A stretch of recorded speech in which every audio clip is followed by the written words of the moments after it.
către tine alerg căutând mântuire. O Maică a cuvântului și Fecioară, de rele și de nevoi, mântuiește-mă. Prea Sfântă Născătoare de Dumnezeu, miluiește-ne pre noi. Asupririle chinurilor mă tulbură și de multe scârbe se umple sufletul meu.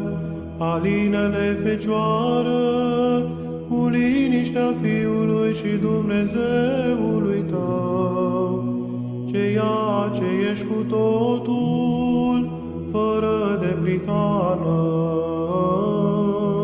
Slavă Tatălui și Fiului și Sfântului Duh! Pe tine